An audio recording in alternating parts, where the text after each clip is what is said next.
Ismael foi o filho primogênito de Abraão com Agar. Sua mãe, Agar, era a serva egípcia de Sara, a esposa de seu pai Abraão. Deus havia prometido a Abraão que lhe daria uma descendência muito numerosa, mesmo ele já tendo idade avançada. Mas Sara era estéril, e conforme o costume de sua época, ela ofereceu Agar, sua serva, a Abraão para que um herdeiro da família fosse gerado. E é dessa forma que a história bíblica de Ismael começa. E neste vídeo, nós entenderemos quem de fato foi Ismael de acordo com a Bíblia. Então, se você ainda não se inscreveu em nosso canal, aproveite, inscreva-se agora, ative também todas as notificações e vamos para o vídeo. Quando Ismael nasceu, Abraão já tinha 86 anos de idade. E à luz dos textos bíblicos, nós podemos entender que Abraão amava Ismael e até chegou a pedir que Deus o considerasse como seu herdeiro prometido. Mas quando Ismael tinha cerca de 13 anos de idade, Deus renovou sua promessa com Abraão, que naquela ocasião já tinha 99 anos. E mais uma vez, Deus prometeu que daria a Abraão um descendente de sua própria esposa, Sara, e Deus também ordenou que todos os homens de sua casa fossem circuncidados como sinal de sua aliança. E como Ismael tinha 13 anos de idade quando foi circuncidado, algumas tribos árabes costumam circuncidar seus jovens com essa mesma idade. Depois, passado cerca de 1 ano, Isaque nasceu. E o nascimento do filho biológico de Sara e Abraão causou uma série de problemas de relacionamento entre Sara e Agar. Na verdade, antes mesmo de Ismael nascer, Sara e Agar já tinham se desentendido. O texto bíblico diz que, depois de engravidar, Agar desprezou Sara. E nesse ponto, Agar estava completamente errada, porque, de acordo com as leis da época, uma escrava fértil jamais podia fazer oposição à esposa estéril. Caso isso acontecesse, a serva especial que havia sido escolhida para gerar o herdeiro da família podia ser rebaixada à condição de escrava comum. Então, segundo esse costume, Sara tinha o direito de afligir Agar por causa de seu desprezo. Seja como for, Agar acabou fugindo para o deserto com medo de Sara. Mas no deserto, o anjo do Senhor lhe apareceu e ordenou que ela retornasse à casa de Abraão. Foi também no deserto que o anjo lhe disse que o filho que ela carregava no ventre seria chamado de Ismael. Por isso, o nome Ismael significa Deus ouve, porque o Senhor ouviu a aflição de Agar, conforme nós lemos em Gênesis capítulo 16 e versículo 11. Mas o desentendimento entre Sara e Agar alcançou seu auge quando Isaque foi desmamado. Na festa de desmame de Isaque, Ismael acabou zombando de Isaque. E Sara ficou muito ofendida e exigiu que Abraão mandasse Agar e seu filho embora, conforme nós lemos no capítulo 21 do livro de Gênesis. Só que esse pedido de Sara contrariava os costumes da época. Afinal, segundo os regulamentos daquele tempo, Ismael era filho legítimo não apenas de Abraão, mas também de Sara, já que ele havia sido gerado por sua serva pessoal. Em casos muito extremos, o filho de um senhor com uma serva até podia ser rebaixado de posição dentro do núcleo familiar, mas jamais ele podia ser expulso. Então, obviamente, tudo isso causou grande desgosto a Abraão. Mas Deus, mais uma vez, falou com o patriarca de Israel e garantiu que ele não deveria ficar preocupado com Isaque. O Senhor garantiu que cuidaria do filho da escrava e também lhe daria uma grande descendência. O texto bíblico não fornece os detalhes sobre tudo o que envolveu e motivou o pedido de Sara pela expulsão de Ismael e Agar, mas parece que mais do que algo específico que Ismael tenha feito, Sara o enxergava como uma ameaça à posição de seu filho biológico na família. Então, após ser confortado pelo Senhor, Abraão despediu Agar e seu filho. Eles levaram consigo pão e água. Mas num determinado momento, a água acabou e eles pensaram que morreriam.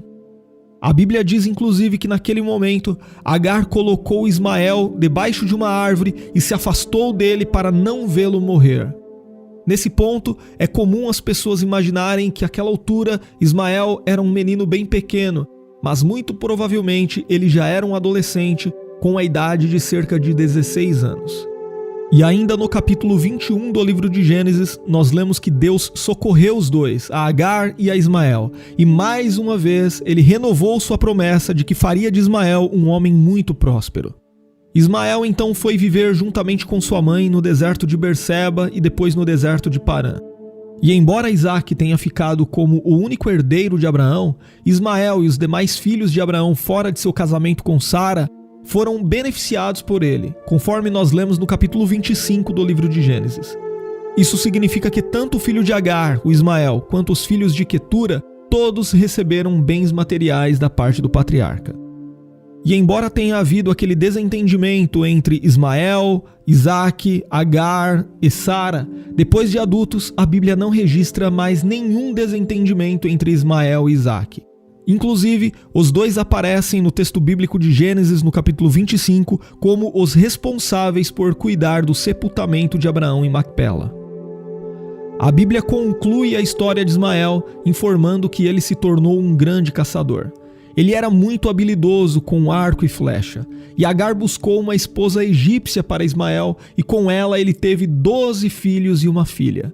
Mais tarde, à luz dos capítulos 28 e 36 do livro de Gênesis, nós podemos entender que a filha de Ismael acabou se casando com Esaú, filho de Isaque. Os nomes dos filhos de Ismael são citados em Gênesis capítulo 25, entre os versículos 13 e 15. E a maioria desses nomes é mencionada em outras passagens bíblicas como famílias tribais de certa influência na época. Inclusive, os descendentes de Ismael geralmente são identificados na Bíblia como ismaelitas. Eles se organizavam em 12 tribos que viviam em acampamentos móveis no deserto do sul. A Bíblia ainda diz no capítulo 25 do livro de Gênesis que Ismael morreu com a idade de 137 anos, mas ela não informa onde ele foi sepultado, embora a tradição muçulmana afirme que ele foi sepultado em Meca. Por fim, no Novo Testamento, Ismael é mencionado especialmente pelo apóstolo Paulo. No capítulo 4 de sua carta aos Gálatas, Paulo utilizou a figura do filho da escrava em sua alegoria sobre a oposição dos religiosos legalistas que perseguiam os crentes gentios, aqueles que nasceram segundo o Espírito e desfrutavam da liberdade em Cristo. Com o tempo, o nome Ismael se tornou relativamente comum. Por isso, outras pessoas são mencionadas na Bíblia pelo nome de Ismael. Havia, por exemplo, um descendente do rei Saul e do príncipe Jonatas que se chamava Ismael. Havia também um alto oficial durante o reinado do rei Josafá e o filho de um sacerdote do tempo de Esdras. Mas dentre todas as pessoas mencionadas, além do filho de Agar, a mais conhecida delas foi o filho de Netanias, que era membro da casa real de Davi. Isso porque, durante a época da opressão dos babilônios contra os judeus, foi esse Ismael que matou Gedalias, o governador de Judá nomeado por Nabucodonosor, conforme nós lemos no segundo livro dos Reis, no capítulo 25, e também no livro do profeta Jeremias, entre os capítulos 40 e 41. Então, para concluir o nosso estudo sobre a história de Ismael na Bíblia, podemos destacar alguns pontos principais. Ismael não foi o filho prometido por Deus a Abraão, mas ainda assim Deus cuidou dele. Foi o Senhor quem escolheu o nome de Ismael e o destinou à grandeza, embora estivesse fora da aliança. Então Ismael foi abençoado com uma grande descendência, que inclusive também foi organizada numa estrutura tribal de 12 clãs, assim como os descendentes de Isaque. O caráter de Ismael também foi descrito por Deus de modo a enfatizar a vida nômade de sua descendência e a oposição que seu povo faria aos filhos da aliança. Inclusive, com o tempo, os descendentes de Ismael se juntaram aos midianitas, que também eram descendentes de Abraão através de Quetura, de modo que, em várias passagens bíblicas, os ismaelitas e os midianitas são basicamente o mesmo povo. E atualmente, o povo árabe traça sua descendência até Abraão, principalmente através de Ismael. E finalmente, de uma forma mais ampla, a história de Ismael na Bíblia vai muito além de uma biografia pessoal. Sua história, em contraste com a história de Isaque, revela muito sobre a obra de Deus e o derramamento de sua graça na história da redenção. Ismael foi o nascimento natural do relacionamento de duas pessoas férteis, Abraão e Agar. Isaque, por outro lado, foi o nascimento sobrenatural que revelou o grande poder de Deus, que fez com que uma mulher estéril de 90 anos de idade gerasse um filho. E isso ajuda a explicar a citação indireta de Ismael por Paulo no Novo Testamento, colocando-o como uma figura daquele que nascera segundo a carne, em contraste com aquele que nasceu segundo o Espírito.